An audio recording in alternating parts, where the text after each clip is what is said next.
Suara angin tak lagi terdengar. Hutan sunyi. Tidak ada bisikan, tidak ada gemerisik daun.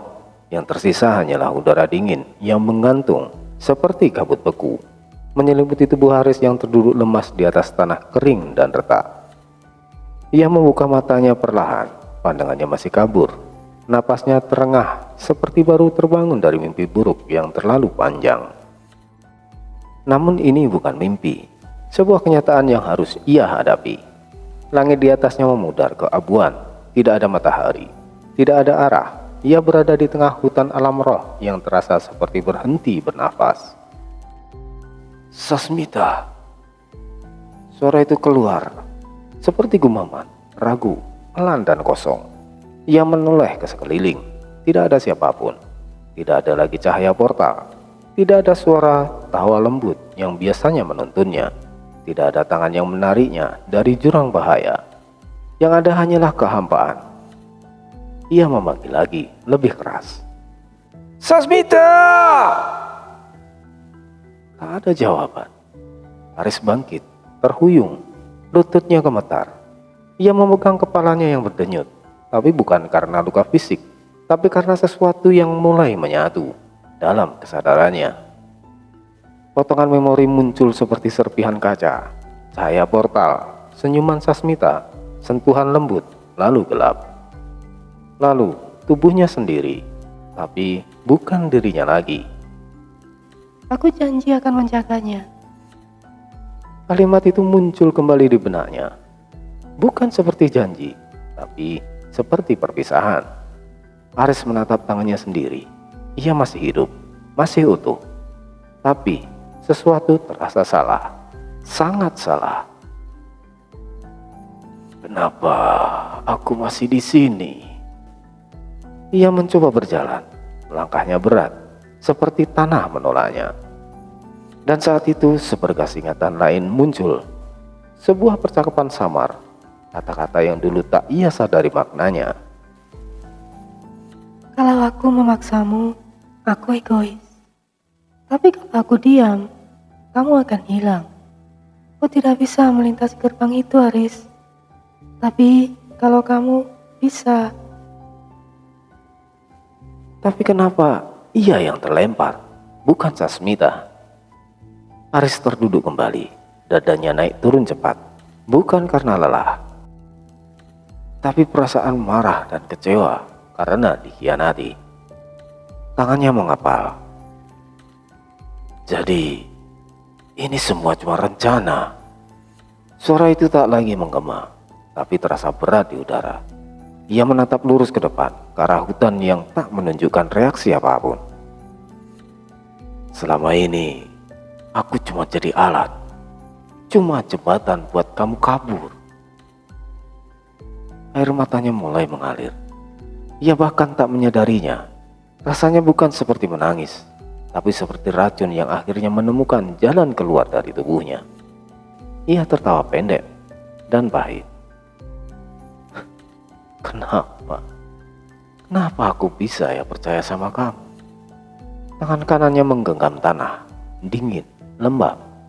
Ia ingin merobek hutan itu, merobek dunia ini. Tapi ia hanyalah manusia biasa, manusia tanpa kekuatan, manusia yang ditinggalkan. Waktu berjalan lambat. Haris hanya duduk dalam diam, sampai embun dingin mulai turun dari ranting-ranting kayu tua. Uap nafasnya keluar perlahan, seolah mengingatkannya bahwa ia masih ada, masih bernafas. Tapi untuk apa? Lalu ia berbicara sendiri, bukan karena gila, tapi karena butuh sesuatu, apapun untuk mengikat dirinya ke kenyataan. Aku gak tahu kenapa kamu lakukan ini, Sasmita. Tapi kalau kamu dengar. Ia berhenti sejenak, menatap ke tanah. Aku gak akan diam. Langit di atasnya tidak berubah, tapi tatapan Haris berubah. Tak lagi kosong, tak lagi bingung, masih terluka. Tapi sekarang ada bara yang menyala perlahan di balik luka itu. Ia bangkit, menatap ke dalam gelap. Karena meski dirinya hanyalah manusia biasa, ini belum selesai. Dan dari dalam kegelapan hutan itu, sesuatu memperhatikan. Bukan Sasmita, bukan sahabat, tapi sesuatu yang telah lama menunggu, jiwa kosong seperti miliknya. Sesuatu yang akan menguji apakah manusia bernama Aris layak tetap bertahan di alam roh. Langit perlahan berubah, dari kelabu pucat menjadi merah kehitaman, seperti daging mentah yang menganga. Tak ada mentari, tak ada bayangan, hanya ada cahaya samar yang tidak tahu datang dari mana, menyinari hutan yang tidak pernah benar-benar diam. Aris berjalan sendirian, menyusuri jalur sempit yang bahkan tidak terlihat sebagai jalan. Tanahnya lembab, licin, seperti napas sesuatu yang sedang tidur di bawah permukaan. Akar-akar pohon mencuat dari tanah, menjulur seperti tangan kurus yang mencoba menggenggam pergelangan kakinya setiap kali ia lengah. Pohon-pohon di sekitarnya bukan seperti pohon biasa. Batangnya bengkok, hitam dan kasar seperti kulit binatang yang terbakar. Dedaunannya seperti tangan-tangan kecil yang saling mencakar. Dan entah sejak kapan daun-daun itu mulai berbisik, pelan seperti doa, tapi bukan untuk menyelamatkan melainkan untuk memanggil, menjadi bagian dari mereka. Aris memejamkan mata. Ia tak menutup telinga karena tahu tak ada gunanya. Suara-suara itu tidak datang dari luar, mereka berdesir dari dalam pikirannya. Keringat dingin membasahi tengkuknya. Nafasnya tak beraturan, dan setiap langkah ke depan terasa lebih berat daripada langkah sebelumnya. Namun ia terus berjalan, entah karena masih ada harapan atau karena sudah tak ada pilihan. Saat Aris sedang berjalan dalam kekalutannya, tiba-tiba ia mendengar suara langkah lain di belakangnya. Aris berhenti, menoleh cepat. Tidak ada siapa-siapa, tapi suara itu jelas, langkah lembut dan pelan, seperti seseorang berjalan di semak tanpa alas kaki. Aris menelan ludah, lalu melanjutkan berjalan. Lebih cepat, lebih waspada. Tawa kecil, lirih, dan mendekat. Aris langsung menoleh ke kanan. Sebuah pohon berukuran besar menjulang, dan di balik batangnya sekilas ia melihat sepasang mata merah menyala, menatapnya, lalu hilang. "Jangan main-main lah," gumam Aris sambil mundur satu langkah. Ia mulai berlari, tidak peduli arah, tidak peduli kemana hutan ini akan menelannya. Ia hanya ingin jauh dari suara tawa dan langkah itu. Setelah entah berapa lama berlari, ia berhenti. Nafasnya tersengal, dadanya perih. Di depannya hutan terbuka, menyisakan cekukan lebar. Di tengah cekungan itu terbentuk sebuah danau berair hitam. Airnya tidak bergelombang, tapi tidak juga tenang. Permukaannya berdenyut seperti cairan hidup. Dan dari danau itu kabut hitam naik seperti nafas. Pohon-pohon di sekitar danau berdiri rapat, diam. Tapi setiap batangnya seperti menoleh ke arah Aris. Ratusan mata tanpa bola mata. Angin tidak bertiup di sini, tapi suara tetap ada. Suara berbisik dari air. Aris menatap ke tengah danau. Di sana berdiri seseorang. Seorang perempuan. Rambut panjangnya tergerai. Gaun putih keperakan melambai pelan, meski tak ada angin. Wajahnya tak jelas, tapi bentuk tubuh itu, siluetnya terlalu familiar. Sasmita. Sasmita. Aris melangkah ke bibir danau. Hatinya berdegup kencang. Tak tahu karena rindu atau amarah. "Sasmita, itu benaran kamu?" Perempuan itu tak menjawab. Ia hanya menoleh perlahan ke arah Aris. Dan meski dari jauh, Aris merasa sepasang mata itu menatap langsung ke dalam dirinya. Air danau mulai beriak. Namun siluet itu tidak bergerak. Aris maju perlahan. Dan saat ia bersiap melangkah ke permukaan air, sosok itu menghilang, seperti asap diserap ke dalam danau. "Tunggu!" Aris terduduk di tepi danau. Nafasnya goyah. Tangannya menggenggam tanah kotor lembab, tapi dingin yang menjalar dari danau jauh lebih menusuk. Ia memejamkan mata, rahangnya mengeras. Kamu masih bisa melihatku. Kenapa kamu gak bilang apa-apa? Tak ada jawaban. Hanya gema tawa samar yang kembali terdengar dari balik hutan, dan bisikan samar di danau yang semakin riuh. Namun Aris tak memperdulikan. Langit di atasnya kini berubah lebih gelap. Awan merah berputar pelan, seolah mempersiapkan sesuatu. Aris duduk bersandar di samping sebuah pohon raksasa. Pohon yang menjulang tinggi yang tak nampak ujung ketinggiannya karena tertutup oleh kabut yang tebal. Kulitnya retak-retak seperti daging kering, dan akar-akar besarnya menyebar ke segala arah seperti pembuluh darah. Ia kelelahan, nafasnya berat. Dunia roh ini tak pernah memberi jeda untuk bernafas panjang. Kabut mulai menipis, tapi bukan untuk memberi kejelasan, melainkan membuka sesuatu yang lebih mengerikan. Langit di atasnya berubah lebih pekat.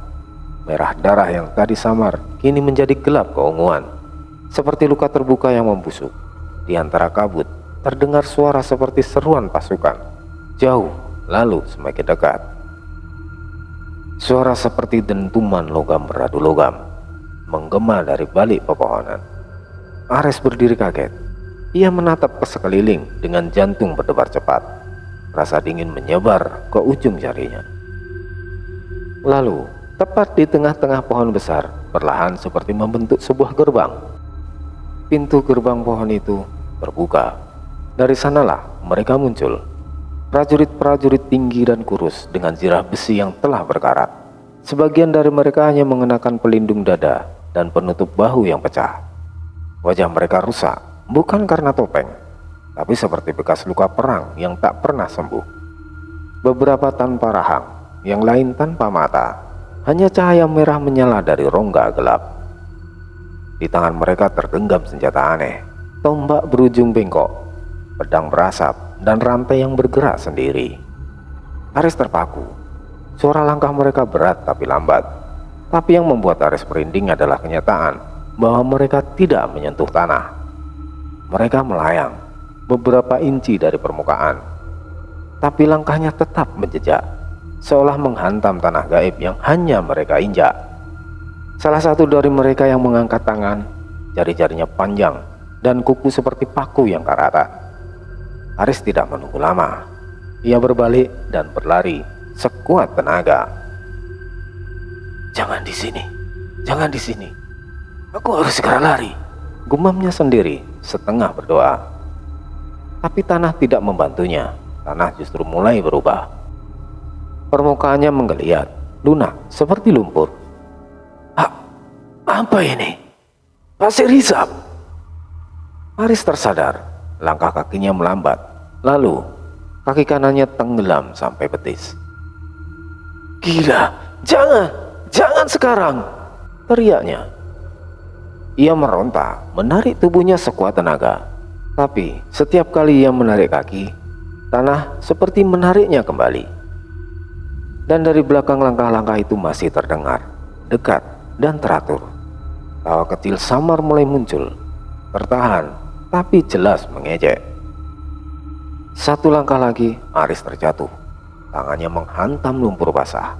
Kabut semakin pekat, tapi ia bisa melihat bayangan mereka. 6 atau mungkin lebih. Salah satu dari mereka kini mengancungkan tombak panjang. Ujungnya bergerak sendiri, seolah hidup. Ujungnya seperti lidah ular yang mencambuk angin. Jangan dekat-dekat!" teriak Aris. Tangannya meraih batu kecil dan melempar. Batu itu menembus tubuh prajurit dan tidak menghasilkan apa-apa. Hanya menimbulkan asap hitam sejenak lalu pulih. Aris merangkak, berusaha mundur, tapi punggungnya menyentuh sesuatu. Dingin, licin, tapi kasar. Ia menoleh. Batang pohon besar. Pohon tempat ia duduk sebelumnya. Pohon itu berdenyut. Kulit batangnya bergetar seperti dada bernafas. Akar-akarnya mengangkat pelan, seolah hidup. Akar-akar itu menyambar tangan Aris, menariknya ke atas pohon, mengikat pinggang dan lehernya. "Lepaskan aku! Lepaskan!" Aris berteriak sekeras yang ia bisa, mencoba menendang, memukul, tapi akar itu terlalu kuat. Dari sisi kanan dan kiri para prajurit gaib mulai mendekat. Tak berkata, tak bersuara. Tapi mata merah mereka menyala makin terang. Salah satu dari mereka menyentuhkan tombaknya ke akar yang membelit Aris. Dan saat itu juga pohon itu membuka diri.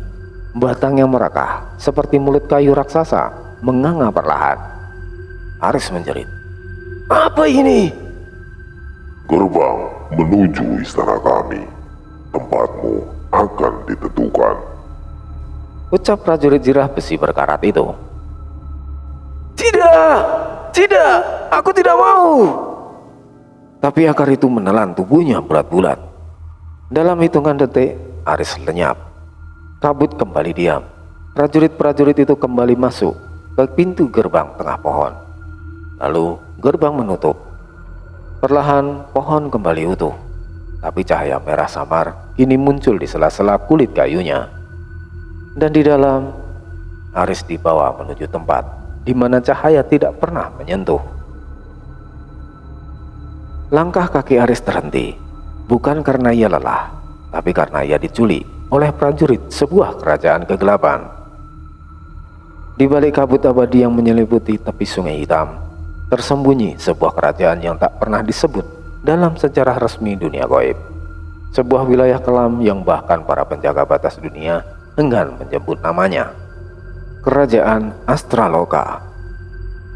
Sebuah kerajaan kecil yang seakan terlempar dari putaran waktu, berdiri tak terganggu oleh hukum-hukum dunia roh. Tidak dicatat oleh makhluk-makhluk alam roh alas Purwo lainnya, tak dikenal oleh para pendeta roh, dan tak tersentuh oleh kekuasaan kerajaan-kerajaan besar lainnya di alam roh alas Purwo. Astraloka berkembang dalam kegelapan, tetapi dari sesuatu yang kelam dan hidup. Puri Kala Raksasa, sebuah struktur menjulang tinggi yang terbuat dari tulang-tulang panjang dan daging membatu. Dinding-dindingnya berdenyut pelan, seolah masih hidup, tertidur namun sadar. Tulang rusuk raksasa menjadi pilar-pilar utama istana, dan jaringan otot yang mengeras menjadi jembatan penghubung antara satu ruang dan ruang lainnya. Atapnya seperti langit-langit tengkorak, dihiasi ukiran aneh yang mengisyaratkan mantra-mantra pemanggil jiwa. Udara di sekeliling bangunan itu tidak pernah benar-benar diam. Selalu ada suara samar, seperti napas yang ditahan, atau jeritan yang jauh dan tertekan. Pintu gerbang utama Puri Kala Raksasa berbentuk mulut raksasa yang menganga. Gigi-giginya adalah taring-taring batu runcing yang disusun seperti jebakan. Mulut itu tidak diam, ia berdenyut. Dan dalam malam-malam tertentu, terdengar suara seperti raungan nafas besar, seakan bangunan itu menghela nafas panjang setelah bermimpi buruk. Setiap yang melangkah melewati gerbang itu akan merasa seperti ditelan, bukan oleh ruang, tapi oleh sesuatu yang sadar, seolah istana itu sendiri memilih siapa yang boleh masuk dan siapa yang tidak akan pernah keluar. Astraloka terletak jauh di jantung terdalam alam gaib, alas Purwo. Di wilayah yang bahkan para roh tua sebut dengan nama samar, bayangan yang tidak pernah pergi. Gerbang menuju Astraloka tersembunyi di balik pohon Jayapurwo. Pohon raksasa dengan batang setebal bukit, menjulang tinggi dan melilit langit seperti tiang penyangga dimensi. Usianya tak terukur. Akar-akarnya membentang sejauh sungai mengalir, dan kulit pohonnya keras serta berdenyut seperti kulit makhluk hidup. Pohon Jayapurwo bukan hanya pohon, tapi penjaga. Ia adalah pelapis antara dunia luar dan kerajaan Astraloka. Ia tidak berbicara, tapi ia memilih, dan hanya mereka yang diizinkan akan menemukan jalan menuju gerbang dalam rongga tubuh kayunya. Akar-akarnya memiliki pola seperti tulisan kuno. Jika disentuh dengan urutan tertentu, entah dengan niat tertentu atau mungkin jiwa yang telah ditandai, maka akar itu akan melunak, membuka celah gelap yang tidak terlihat oleh mata biasa. Celah itu adalah jalan masuk menuju kerajaan. Namun, jika seseorang menyentuh akar itu tanpa restu atau masuk dengan niat yang tidak jelas, maka kabut ilusi akan bangkit. Kabut ini bukan hanya menyesatkan arah, tetapi membungkus jiwa dalam putaran mimpi tanpa ujung, seperti labirin tanpa dinding. Tempat waktu berhenti dan kesadaran terurai perlahan. Gemuruh halus dari puri kala raksasa yang terdengar seperti detak jantung raksasa yang tak pernah berhenti. Bisikan dari akar-akar pohon Jayapurwa seperti anak kecil yang tertawa lalu menangis. Dan di kejauhan sesekali terdengar dentuman seperti pintu besar tertutup sendiri, meskipun tak ada yang membuka ataupun menutupnya. Astraloka adalah kerajaan yang bukan hanya diselimuti kegelapan, ia adalah kegelapan itu sendiri. Di jantung terdalam puri kala raksasa, tempat di bawah kubah tulang berwarna hitam keunguan, berdiri singgasana darah, tempat di mana seluruh keputusan gelap kerajaan diambil. Suara detak jantung dan dinding istana terdengar pelan, namun konstan. Setiap ruangan di dalam puri seolah menjadi bagian dari satu tubuh raksasa yang hidup, berdenyut dan menelan bisikan para makhluk yang mendiaminya. Di atas singgasana yang dipahat dari batu hitam bercampur sumsum arwah, duduk seorang penguasa yang menatap dunia dari balik kabut, Raja Wisnumurti.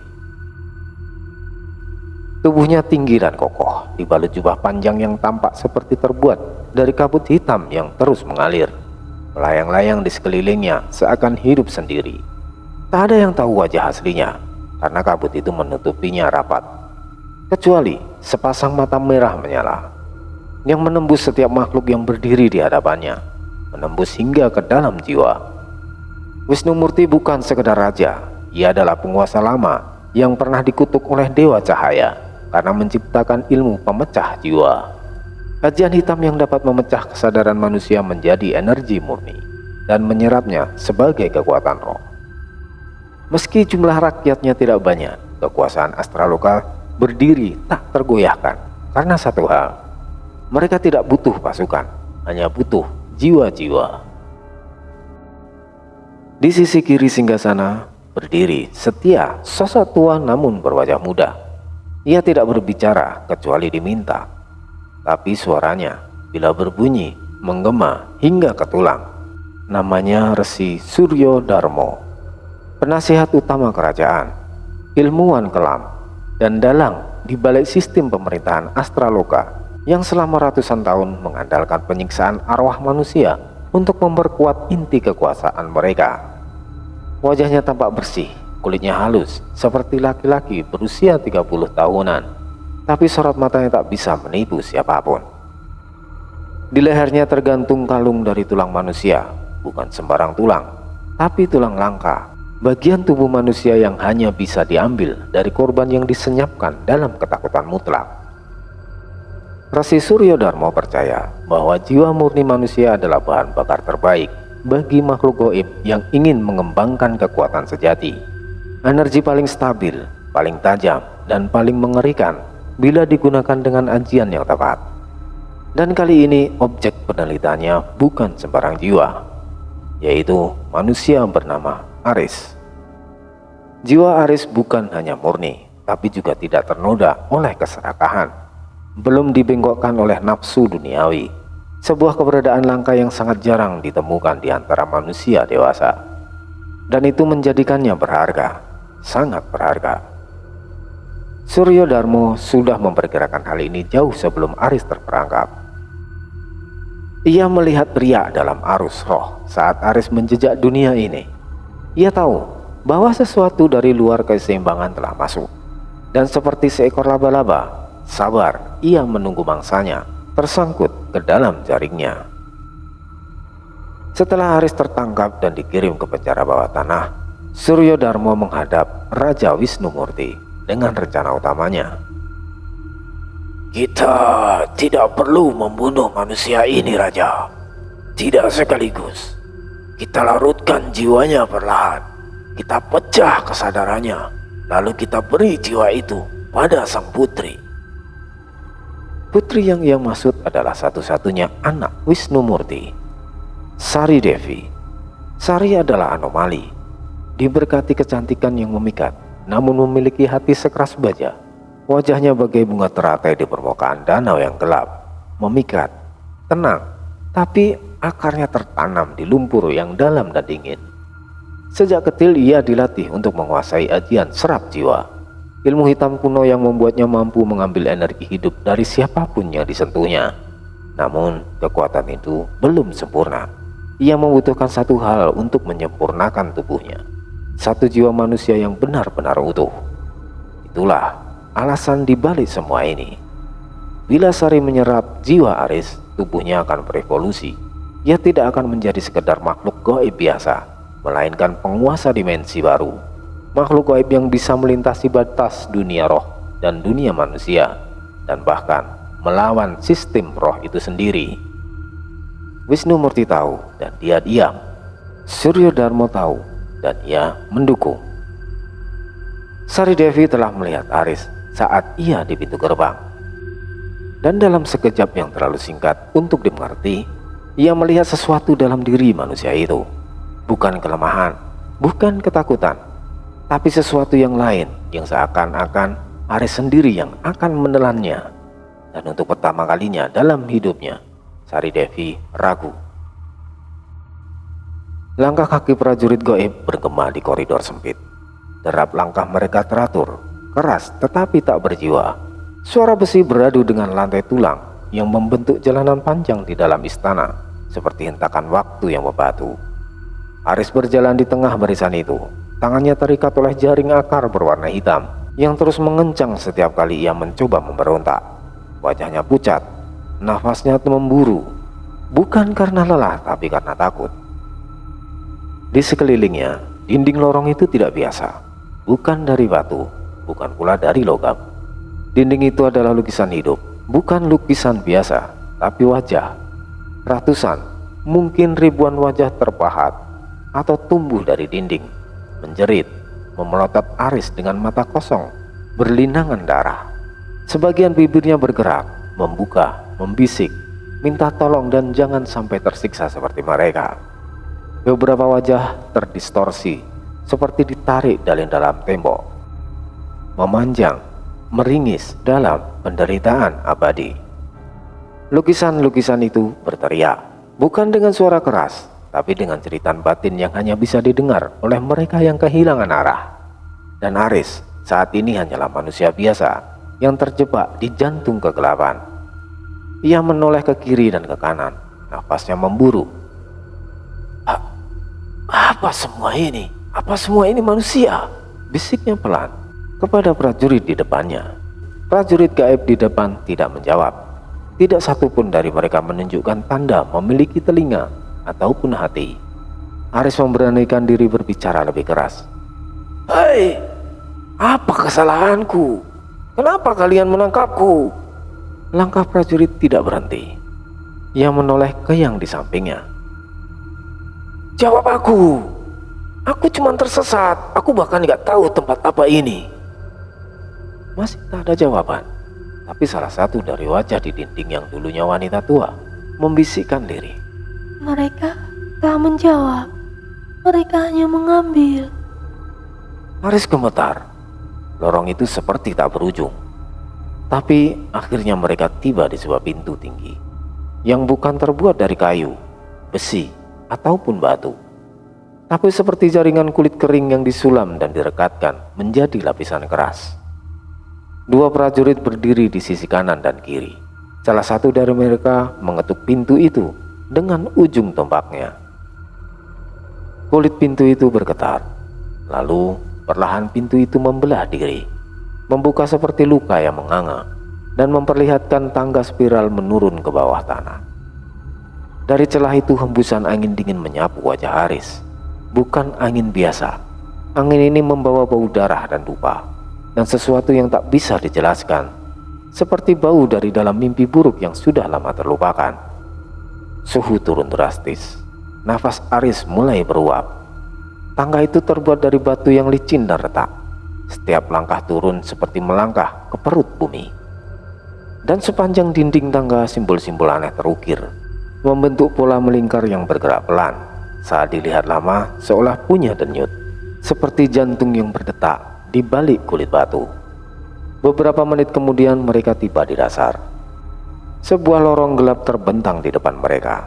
Tak ada cahaya, hanya lentera dari tulang yang bergantung di dinding. Api biru membara di dalamnya, menyala tanpa asap. Aris bisa melihat ruangan-ruangan kecil di kiri dan kanan lorong. Penjara-penjara sempit dengan jeruji yang terbuat dari tulang dan urat yang membatu.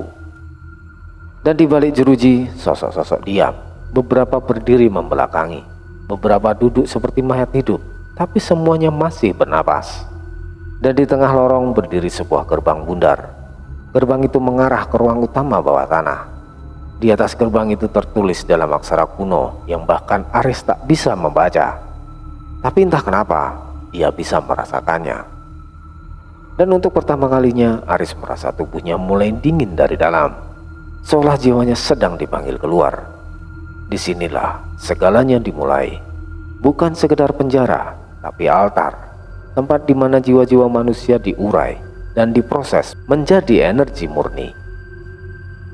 Udara di ruang bawah tanah itu begitu dingin, hingga nafas Aris keluar dalam kepulan putih. Mungkin tidak ada dingin, dinding-dindingnya menghitam oleh jelaga, dan tanah yang diinjaknya basah. Prajurit gaib menyeret tubuh Aris melewati lorong-lorong sempit yang hanya disinari cahaya api biru dari lentera tulang. Setiap cahaya menciptakan bayangan mengerikan, bukan karena bentuk, tetapi karena bayangan itu bergerak sendiri. Sebuah pintu gerbang kecil yang terbuat dari rangka manusia berdiri di hadapan mereka. Jeruji-jerujinya bukan dari besi, melainkan dari tulang belakang manusia yang dirangkai seperti pagar. Pintu itu terbuka sendiri, mengerang pelan, seperti napas seorang tua yang sekarat.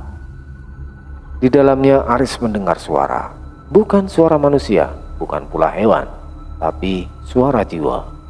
Penjara jiwa itu luas, seperti gua dalam tanah yang terus menggeliat. Lantai dan dindingnya bukan batu, melainkan lapisan-lapisan kulit yang seperti bernafas. Di sana sini terlihat tubuh-tubuh manusia dan roh-roh setengah terbakar. Dagingnya hangus, tapi masih hidup. Beberapa di antaranya berbisik lirih, menyebut nama yang entah siapa. Ada yang tubuhnya tinggal setengah, ada pula yang hanya tinggal kepala, menjerit tanpa suara. Mereka semua masih sadar. Di sudut ruangan berdiri makhluk besar diam, namun nafasnya terdengar seperti seruling rusak yang ditiup dari dalam tengkorak. Ia disebut penjaga jiwa. Tak hanya wajah, hanya rongga mulut lebar tanpa mata, dan dua lengan yang sangat panjang seperti cambuk. Makhluk itu memakan penderitaan. Ia tidak menyerang, tapi setiap erangan, setiap jeritan membuat tubuhnya gemetar pelan, seperti tengah menikmati sesuatu yang tak terlihat. Dan kini, prajurit-prajurit membawa Aris ke dinding utama penjara. Dinding itu penuh dengan ukiran kuno, simbol-simbol kuno, bersinar merah gelap, seperti bara yang dipandam dalam lumpur. Di sanalah ia akan diproses. Tanpa banyak bicara, tubuh Aris diikat dengan akar kering yang tumbuh langsung dari dinding. Akar-akar itu hidup, membelit tangan dan kakinya perlahan, seperti ular lapar yang menyentuh mangsanya. Di sekelilingnya, tanah mulai memunculkan asap hitam. Udara menghangat, bukan seperti hangat mentari, tapi panas seperti napas iblis yang menyusup masuk ke tulang. Aris menjerit saat akar-akar itu menekan tubuhnya, menyedot energi hidup perlahan. Ia bisa merasakan jiwanya seperti sedang dicerna perlahan, tidak oleh makhluk, tapi oleh ruang itu sendiri. Apa yang kalian lakukan padaku? Apa salahku? Dan kenapa aku? Tak ada jawaban. Dari lorong belakang muncul suara langkah pelan. Terdengar suara logam kecil berdenting seperti kalung yang saling bergesekan. Resi Suryo Darmo muncul dengan senyum tipis. Jiwa yang bersih harus diurai perlahan, bisiknya, agar bisa menyatu sempurna dengan tubuh baru calon ratu kita. Aris menatapnya dengan mata nanar. Tubuhnya sudah mulai lunglai. Anak raja, Sari Devi, desis Aris pelan. Sudah tahu rupanya. Sayangnya, kau hanya akan menjadi lapisan tipis dalam dagingnya. Tapi ketahuilah Aris, jiwamu akan membuatnya sempurna. Resi itu tertawa sinis dan tangannya menyentuh simbol di dinding. Tiba-tiba cahaya merah membuncah. Lantai bergetar, jeritan dari tahanan-tahanan lain terdengar serempak, seolah ikut merasakan rasa sakit yang dialami oleh Aris. Ritual dimulai. Di antara erangan dan rasa sakit yang menusuk hingga ke tulang sumsum, Aris menatap sekeliling. Cahaya mulai menyilaukan. Darah menetes dari ujung jarinya. Matanya berat, kepalanya terkulai. Tapi sebelum ia kehilangan kesadaran sepenuhnya, di sela-sela kabur pandangannya, ia melihat sosok besar berdiri diam menghadap para penjaga. Wajahnya tersembunyi dalam bayangan, tapi senyumannya tampak jelas. Senyuman tipis sinis seperti sedang menahan amarah. Aris menatapnya 1 detik lebih lama, dan saat tubuhnya tak sanggup lagi menopang, gelap menelan pandangan Aris semuanya.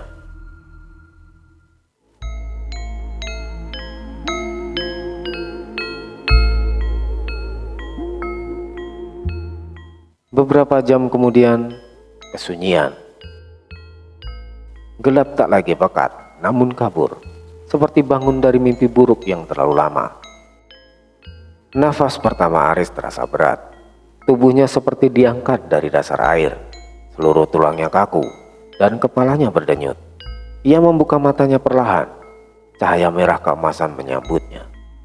Atap bangunan tinggi membentang di atasnya, dipenuhi ukiran simbol-simbol bercahaya merah yang seolah berdenyut mengikuti detak jantungnya. Aris mengerjap, duduk perlahan, dan saat ia menunduk, dadanya terangkat, turun dalam satu tarikan nafas, karena ia baru sadar. Ia duduk di kursi singgasana. Sebuah takhta hitam legam, dihiasi tulang dan sisik naga, berdiri megah di tengah aula utama istana. Tangannya menggenggam sandaran singgasana yang terasa hangat, seperti bernyawa. Jubah hitam dengan simbol kerajaan Astraloka menyelimuti tubuhnya.